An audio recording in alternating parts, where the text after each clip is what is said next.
Hello everybody, welcome to Super's Corner, show about Hudson County Schools of Technology, its students, its staff, and its programs. And with me tonight, as usual, is Frank Gargiulo, our Superintendent of Schools here at the Hudson County Schools of Technology, and me, Mr. P, John Placino, your host. We've got Deborah Artes with us from the Drama Department and Erica Gonzalez. And welcome to the show. Thank you. Frank, let's start it off. Just give me kind of an overview of the performing arts, what we have back there. And yeah, well, the performing arts program at the High-Tech High School has been operating for a number of years now. And we started off actually as a dance program years ago and expanded to musical theater and to drama and to music itself. Yeah. And offshoot, some of the stuff is the technical pieces and the sound pieces and the lighting pieces. We're all incorporated into an overall program of what we call performing arts. Mm-hmm. I might say I think we are one of our, I have to say it's one of our outstanding programs. Absolutely, yeah. It gives the most life to the school, it gives the most life to the community, right. And it is what the kids really, I think, kind of buy into. Mm-hmm. So, Deborah Artes, who we've been working together for many years. Your department is the drama department, and correct. Just give us a little overview of that. All right. So the drama department deals with literature and acting. So together we form, every year we work on technique, and we also work on productions. Mm-hmm. So the kids are actually working on two tracks. One is they learn how to work as a team and produce things together and come up with shows. Mm-hmm. And they learn how to do the lights, the sound, media, all aspects of producing a show. Mm-hmm. And then the other piece is that they read, research, and learn how to act. So together, those pieces come together, and every year we do a production. It's also a wonderful opportunity to integrate learning. In addition to what Debbie just said, is that kids are also integrating the history mm-hmm. and the community. And we're going to explain to them about this last play we put on, which was a perfect example of that. But that's something she does all the time. It's just one of many things. So, we're going to get into that a little later on, but they start as freshmen and they audition, or how do they get into the program? Well, we're in sort of a transition right now, going from a traditional enrichment program into an academy model. So we're sort of feeling our way at the present time. The incoming class of this year were auditioned, and next year's class will be auditioned, has been auditioned. And so that is a process now where we are bringing kids in who have an expressed interest in drama, in the arts. And we also, though, still have an opportunity for kids along the way who might find themselves in sophomore year or junior year saying, wait a minute, I always wanted to try this. Let me see what I can do. So we still are holding up both fronts. So kids, we're really about giving kids opportunities to try things, to get out there in the world and try to make a difference in their own life and in the communities that they live. Yeah. Erica Gonzalez, she's a senior, right? And let me say, and I'm sure Mr. Gargiulo says, you were a knockout at Eva Schloss, and then they came for me. Tell us a little bit about your experiences in the drama department. Did you start as a freshman, or I actually met Miss Artes my freshman year during her IA rotational. It was a class that we took one marking period each. We would take a marking period in musical theater, marking period in music, a marking period in dance, and one in theater. And my last one was Miss Artes. Walked into that classroom, and I think right about then I knew exactly where I belonged for the next 4 years. Then my sophomore year, I was involved in High-Tech's first performance ensemble, which was a sort of self-produced, self-written, self-performed show. Crash course, and last year we did 11-12, another PE performance, And both those years we worked with Rutgers University's Mason Gross School of the Arts and had alumni and Professor Kevin Kittle come and work with us. And this year we did our production of And Then They Came For Me, Remembering the World of Anne Frank. Now, we're going to go to the video real quick now, but just somebody set it up for me. What are we going to see? We're going to see a video of Then They Came For Me. So just give us a little preview of what we're going to see. Dev? All right, so, And Then They Came For Me is a mixed media 1-hour production of live, recorded, true, authentic stories of Holocaust survivors telling their tales. It's 3 teenagers during World War II, Eva Schloss, whom Erica played the younger version of, Ed Silverberg, whom you'll meet later, the student who played him, and Anne Frank. They were 3 friends during World War II, and they met in Amsterdam, and they lived in the same apartment building.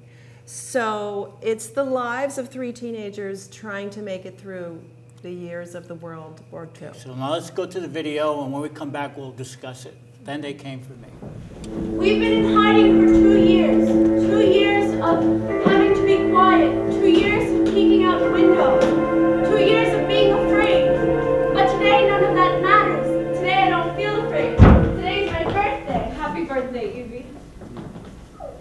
11th May 1944, it was my 15th birthday, and I was a bit excited. My mother and me went down to breakfast, and we were just going to start eating when we heard loud knocking on the door.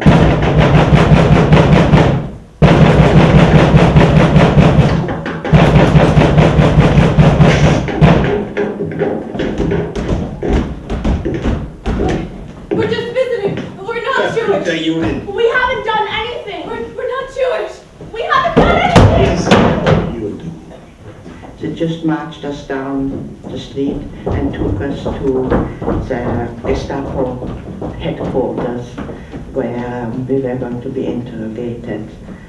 And there was no way we were just stunned into, well, we knew that was going to be the end for us. You know, that was something we had feared for all those 2 years, and it had happened now. We were put into a small room where other people were waiting. I didn't know what to expect. I was very, very scared. We waited and waited, and then they came for me. Evie. What do they look like? What did they say? I only remember their uniforms and their way of speaking. They were always shouting. Erzähl mal, was du weißt, und du wirst deiner Mutter bald wiedersehen. Tell us everything we want to know, and then you will see your mother again. Well, I hope you enjoyed that video. This is Super's Corner with Frank Argillo, Superintendent of Schools. I'm John Bacchino. That play was amazing. It was a great experience. I was there, and I was just kind of blown away. And Frank, what do you think of that whole experience? In an hour, Yeah. it changed your whole perspective if you weren't aware of the Holocaust in the first place. It was a wonderful opportunity for our kids. I was proud of the production in general, but the kids were special in that play. It was also an opportunity for us to teach the Holocaust in a way that interests everybody. If you know my big thing about nobody learns anything unless they're interested, Right. Well, it was a perfect way of happening. And Eric, you know, you're sitting next to me. What was your experience with this play that you were deeply involved in? Well, it was definitely an experience that will change my entire life, change my opinion on things. It was sort of strange at first, because how do you sort of play someone who actually existed, still exists, still very much alive? And we sort of went through it. We read the play. We spent months in rehearsal, doing technique, as Miss Arter said. And then we would sort of fill in the history part of it and the culture part of it. This was a show about the Holocaust. It was about the Jewish people, but there was so much more to the Jewish people than the Holocaust, and we learned that through our trip to New York's own the Jewish Heritage Museum. And it was a beautiful, wonderful experience. I remember going. It was very insightful. It helped with character work. Their culture is so beautiful and vivid. And then we, of course, met Eva Schloss, which was probably the best part of this. And it was an incredible experience having Miss Schloss there, and such a warm, loving, caring person, and meeting her was amazing. Yeah, even as a character herself, I had the opportunity to listen to her as she interacted with the kids after the play was over, and someone asked her, "Do you hate the people who did that to you?" And her answer was, "When you hate somebody, they don't know you hate them. So the only one really getting hurt is you, with that hate inside you." For a lady who's been through that kind of a thing, it was amazing. And as an old man myself, just to experience what she said made me even look at things differently. What are you mad at everybody for? In the end, you know, you're only hurting yourself. You don't hurt anybody else. Right. A wonderful, wonderful lady, I'll tell you. And you know, funny thing, I got to say something about Debbie and that, because when she asked me, she said, "We have to bring this lady in from England." I said, "You're out of your mind." You know, but we got it done. It was I think, a wonderful experience for everybody. It was. And what we took away from that, I think that Erica amplified what it was about. The experience was probably different for everybody, but powerful for everybody. Yeah. Yeah. It was profound. It Yes. really, Yes. it was life-changing, really, because you change your perspective on things, and then the things that you get all upset about, or they said, "Come on, after what this woman went through at 15, I read the book, she went through at 15, how could any little minor occurrence that happens in your life relate to that, you know?" Yeah, and part of the lesson for all of us in the beginning, when the kids heard I chose that play, Right. they were like, "Oh, Holocaust play." And there is something called Holocaust backlash, where people feel saturated with all this information and they don't really want to explore it or know it. But once they read the script, once they knew it was about real people whom we may have the opportunity to meet, and they did their research and they read the play, and they understood something really important, that it was a message of inspiration and hope, not a message of, I mean, it was atrocious and devastating, but it was at the heart of it was love of family and tenacity and hanging on. I'm going to have to stop here for that segment. Erica has to leave us because we're going to bring some other actors and actresses in, but thank you so much, Erica. Thank you for it was wonderful, and we'll be back Thanks, after this little break. After that night when I jumped from the Nazi truck, my grandparents just couldn't take it anymore. And even though it was very difficult to try to escape, it was something I had to risk. I'm 16 years old. My parents have escaped from Germany and are living in Belgium. I have to try and find them. I have to try to get across the border and into Belgium. But Jews are not allowed to travel, to cross borders. If I get caught, the Nazis will kill me. But if I stay, many people have simply disappeared. Anna and her family are gone. Maybe they got away. Maybe I can get away too. We arranged with a friend of the family to take me across the border. We have secret information when it might be safe to try and cross, when the border guards won't see us. We hide in fields. We sneak into Belgium. Several days after saying goodbye to my grandparents, I am in Brussels. I have never been here before. My parents don't know I'm coming, but I have their address. I get off the streetcar, and there, on the other side of the street, there's my father. We haven't seen each other for 4 years.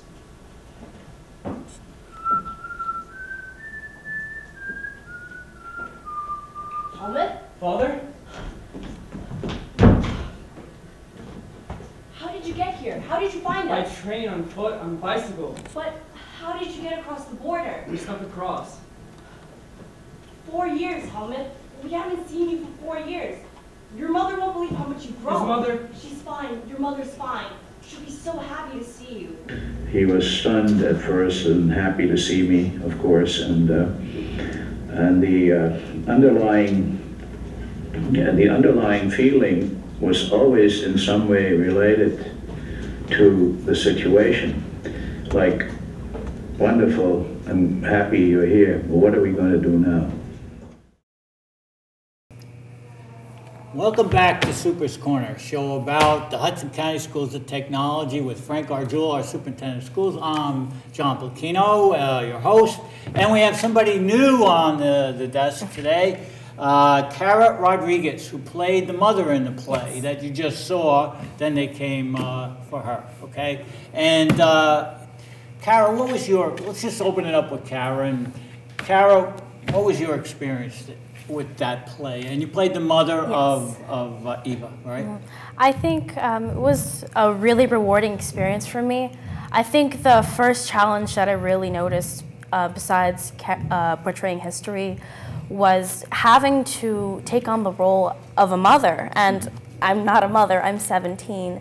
I know moms, I have a mom, but I'm not one, and it's different because I am a daughter. And so I think that was the first thing that was a real challenge for me, and I, did a lot of work, looked to the moms, in my life, Miss Arders, my mother, my aunts, my family members, and I began to realize what exactly goes through their head on a daily basis, what exactly is their first priority, which is their children. I think I tried to relate that to myself, and it was a great way to get out of the idea of just being in a play about the Holocaust and really focusing on what it is about. But not only was she a mother, I mean, what she had to go through, she had to be like a rock for her daughter. I mean, she had to be so steady and so stable because this was an incredible circumstance. Her husband was torn away from her son was torn away from her. And out of the 10,000 people that were in Auschwitz, into that only 200 survived, right? I read, when I was reading the book, just the amazing survival techniques that you had to develop to survive. One of the reasons that Eva Schloss, says that she survived, one of the reasons is because her father instilled in her a great sense of hanging on, a sense of really never giving up. Right. And so if it meant they had to ration their food, that's what they did. If it meant they had to try to get a little bit of an extra piece of blanket, that's what they did. But also, the character she played, the father and the brother were in the man's side of the camp, and the father, they had a cousin who worked at the camp, and she got them little extra medical care and food, so it was helpful. And they all seemed to want to get cigarettes because that was trading material, and you could get food, but the living conditions had to be abysmal. I mean, the sanitary conditions were, I mean, that alone probably knocked off about 50% of the people there, just the germs that were involved in that. Frank, what did you, we saw the play, was there any part of that play that was so dynamic for you that you kind of just can zero into it now? What caught my attention is Eva. The kids were great. The performance was, by itself, was outstanding. But what caught my attention is, I think I said it earlier, is that Eva is so positive. You're thinking that if I went through something like that, my sense is I would be very angry, almost to eat me up, just to almost to get even kind of thing. And her attitude, her message, and you, as you watch the tape that you're viewing, her attitude is just the opposite. Her message to me, for an older person, was powerful, because her sense of things were bad, but I can't dwell on that. I need to move ahead. I need to go someplace. And the fact that she travels from England to us and several other places in the country, she wants the message out there. And she puts the message out in such a way that I think it's a great message. When we get angry at somebody, for the son, kind of the smaller things about me, carry that anger, especially young kids. Like they hold grudges. Oh, I shouldn't say young kids. Everybody hold grudges and stuff like that. And those grudges only tear you down. Right. They cannot build you up. Right. And she went through a significant trauma. Right. And not just simply somebody said something about me. It was way more than that kind of thing. So I'm going to stop it right here. I want to thank you, Kara, for being on with us. Thank you. And we're actually going to see Eva Schloss and questions, which was an extraordinary event in itself, talking to her and this whole dialogue. You'll see it, and we'll come back and talk about it. So thank you once again for being on. Thank you. Thank you. After the war, when I was 16, turned 16 in Odessa actually, and I wanted desperately to tell everybody what had been going on, how much I had suffered and so on. I wanted people to feel sorry for me and, you know, yeah, well, but people said, well, we don't really want to know. The war was terrible, we know, just carry on with your life. But there was no counseling, and it was very, very difficult to cope with it, especially the loss, which I hadn't accepted. And I've heard it was the same with September 11, when people just went to work and didn't return, and you didn't find anything from them. The family just didn't believe that disappeared. And with us as well, for years I believed my father and brother would return.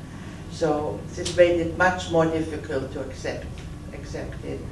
And so I suppressed it, and only after 40 years I started to speak, and partly as well because I realized the world hadn't really learned anything.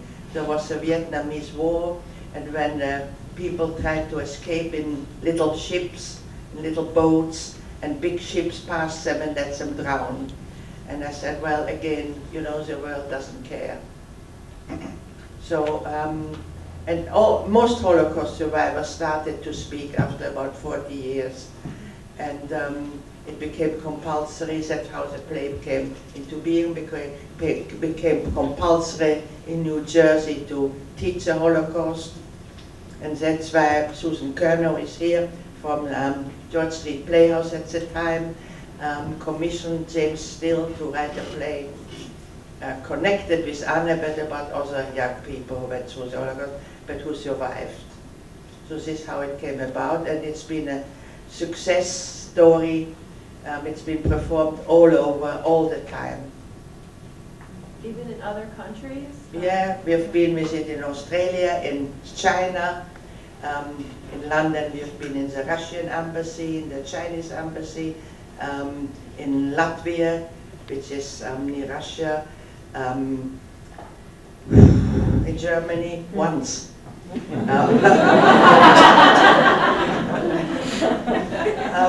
In Germany it's difficult, you know. The older people still feel guilty and don't really want to talk about it. The young people have to go in schools, they have to visit a concentration camp. That was amazing, wasn't that, the video? And we have a new person on our desk here, Cypress Rhodes, named after the tree. Yes. Cypress, okay? And he played Anne Frank's boyfriend. Yes, Ed Silverberg. Okay, and you know, we're going to get into a little bit about the curriculum, but what did you get from playing that role? It was really challenging because normally in acting, we have to make up our characters. We have to, you know, do character research and just build off of that. But it was really building off a real person and trying to relive what he lived through, which isn't so easy because of the topic, and just being someone that is real and in real life is so challenging because, like, wow, am I playing it right? Because you have all these things like, am I playing it right? Is this what he looked like? Oh, wow, I kind of looked like him from the pictures and stuff like that. So it was really challenging, and I liked it a lot. It was a new experience. Yeah, it was just amazing on all kinds of levels. And just to think that you're right there with someone that's the stepsister of Anne Frank, who you've read about since you were 8 years old or 7 years old. That was amazing, you know. So I just want to talk a little bit, both of you can weigh in on the curriculum of this whole department and you know, this in particular. Let me Frank? address it first because it's the state of New Jersey requires a Holocaust Right. piece to our educational process. Okay. And I can't think of a better way to cover it. I mean, the students that were involved in this, in the research and the performance and all the other pieces, I had to get a much more thorough understanding of the Holocaust than if you would just read it in a history book. Right. And so from that point of view, I mean, it's a perfect example of what project-based education is about, and integrated learning, because you integrate all the pieces, the research, the reading piece, the writing piece, all the pieces, in addition to the performance pieces that become a whole part of it. Immersed. So, yeah, They so, immerse. yeah, so I mean, this is just a small piece of what the educational process is, but it's an important piece and a powerful piece. I mean, I am sure that these students will carry this with them forever, because what happens is, again, interest. We captured their interest, and they ran with it, Yeah, basically. they certainly did. You know what I mean? It wasn't because of, I think Deborah will tell you that when she first introduced it, you know what I mean, that kind of thing. Right. But when you came alive, it became real. Right. And once, the trick to all education is interest anyway. Right. It's how to interest kids. Just imagine if we could do that same process in the whole rest of the curriculum. Yeah. But it's a credit to the department, to Debbie, and to the kids. I mean, it was a special event. Well, I considered it experiential learning, which means that they were having a full sensory experience. They were learning the music of the time period, they were visually, they were watching videos, they were reading, they were analyzing text. I mean, all the components, they were researching, and on top of it, I was taking classes so I could support their learning process in Holocaust Ed at Rutgers. I was taking those classes so that I could bring back to them the pieces that I didn't know about the Holocaust, and the small stories that you might not know about. And I tried to share that with them. But the key, like you said, Frank, is the interest. How do you open that door so that a child can enter and take ownership of something so big? You start with little small steps, and that's what they did every day. They came in and took another step. Mm-hmm. I said, I went down to Washington, D.C., and I went to the Holocaust Museum, and they just have a room there of all the shoes that the people who were incinerated had. You know, they just had it in a room just to see those shoes. Just kind of, well, look, we're coming to the end here. This has been a fascinating show, I think. And Cypress would like to thank you. Thank you. And Erica was in the front, and then we had Kara and Frank. Just an incredible evening. Final thoughts on that, or? Well, I think, I mean, the high-tech community, and particularly the drama department, in this case, did something truly extraordinary. I wish every person in this county could have seen that. You could not walk away from that presentation without being moved in a lot of different ways. Right. And superb direction, by the way. You were incredible. I'm sure working with someone like Ms. Orders is an experience in itself. It was great. It was So, and I just wanted to say, finally, it's wonderful to come to work every day in a place that supports that kind of learning. So, you know, thank you, Frank. Thank you, Joe Demarella, Allison Crone, for letting us dream and letting us make those dreams come true. Well, Ms. Orders, thank you. Cypress, thank you. Frank Gargiulo, Superintendent of Schools, thank you. The Super's Corner, I'm John Bocchino. Have a great night.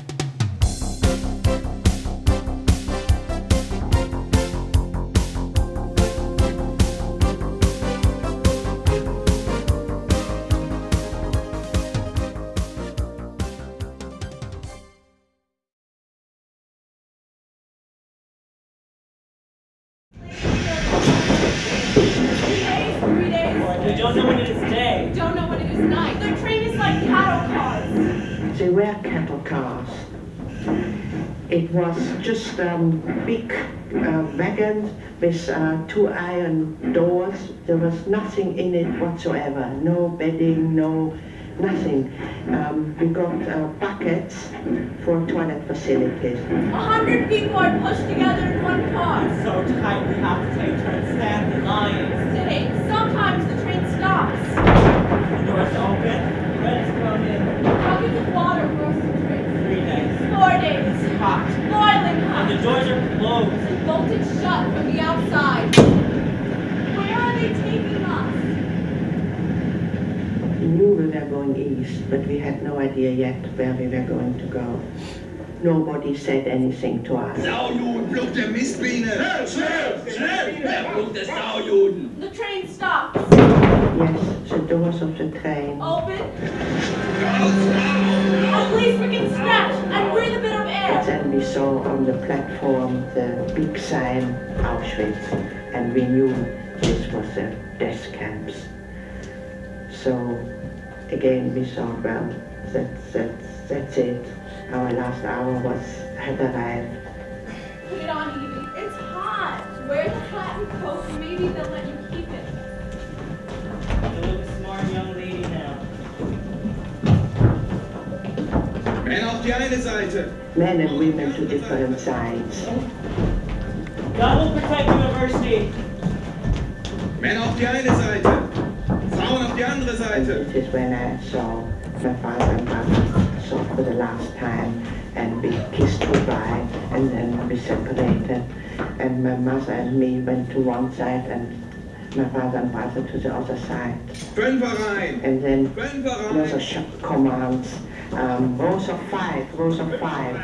Fünfer rein! Then they looked at the rows of 5 and sorted through some people to the right and some people to the left. The SS officer looks me up and down and finally indicates for me to go to the left.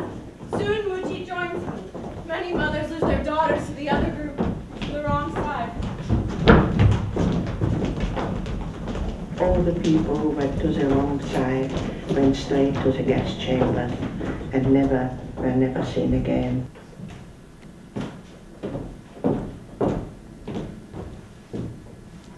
On April 30th, 1945, Adolf Hitler committed suicide. Then Germany surrendered. The war is over. And we lost. We've lost so much. 5,860,000 Jews died in the Holocaust. I was following orders. 5,860,000 Jews died in the Holocaust. I promise at all times to do my duty for the Fuhrer. So help me God.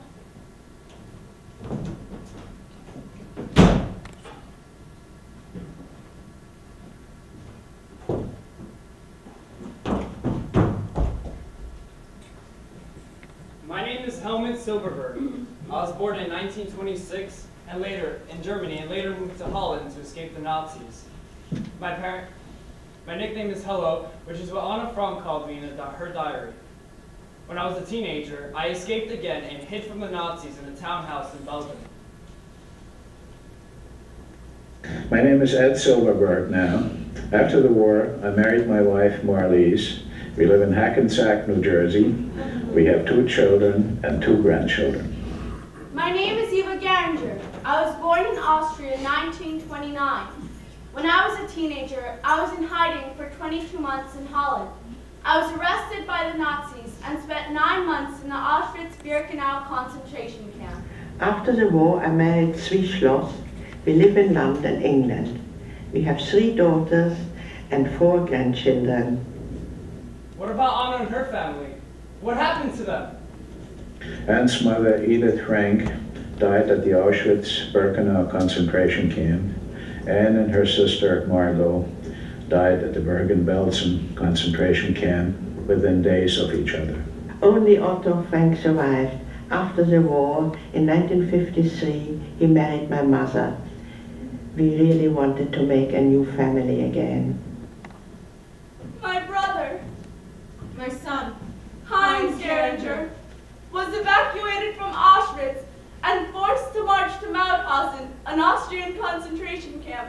He died there several days before the liberation. My husband, my father, Poppy, Eric Geringer, was evacuated from Auschwitz and forced to march to Mauthausen. He died there several days before the liberation. They have no graves. My name is Anna Frank. I was born in Germany in 1929. I did not survive the Holocaust. I died in a concentration camp 6 weeks before the war was over. I was 15 years old. I did not get married. I did not have children. I did not have grandchildren. I had a diary. I dreamed of becoming a great writer. I have never forgotten the type of person she was at age 13. I imagine sometimes what she would have been like at 14, 15, or perhaps 18, and what she could have become.